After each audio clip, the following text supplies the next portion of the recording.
नमस्कार, मैं हूं अर्चित और आप देख रहे हैं आज का हिंदुस्तान न्यूज। तो चलिए रुक करते हैं इस खास खबर की ओर। केंद्रीय गृह मंत्री अमित शाह ने कहा कि संसद हो या विधानसभा, सदन में सार्थक बहस होनी चाहिए, अन्यथा वे केवल बेजान इमारतें बनकर रह जाएंगी। शाह ने कहा कि अपने राजनीतिक स्वार्थ के लिए संसद और विधानसभाओं को न चलने देना बहस नहीं है। उन्होंने कहा कि विरोध पर संयम रखना चाहिए। प्रतीकात्मक विरोध अपनी जगह है, लेकिन विरोध के बहाने दिन प्रतिदिन और पूरे सत्र सदन को न चलने देने की जो परंपरा बन रही है, उन पर देश की जनता और चुने हुए प्रतिनिधियों को किसी दिन विचार करना होगा। उन्होंने कहा कि सदन में जब चर्चा समाप्त हो जाती है तो देश के विकास में सदन का योगदान बहुत कम रह जाता है।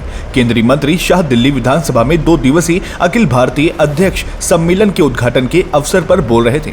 बिहार में मतदाता सूची के विशेष गहन पुनर्निरीक्षण पर चर्चा की मांग को लेकर विपक्षी दलों के लगातार विरोध प्रदर्शन के कारण संसद के मानसून सत्र के दौरान सदन की कार्यवाही जिस तरह बाधित हुई, उस पर केंद्रीय गृह मंत्री शाह ने रविवार को कहा कि देश को विधायी कार्य में बाधा डालने के लिए विरोध प्रदर्शन की परंपरा पर पुनर्विचार करना होगा। शाह ने कहा कि जब भी विधानसभाओं ने अपनी गरिमा खोई है, हमें बहुत बुरे परिणाम भुगतने पड़े हैं।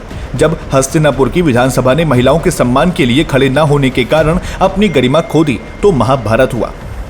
उन्होंने सुझाव दिया कि विधानसभाओं को देश हित में जनता की आवाज को राज्य की आवाज बनाने का माध्यम होना चाहिए।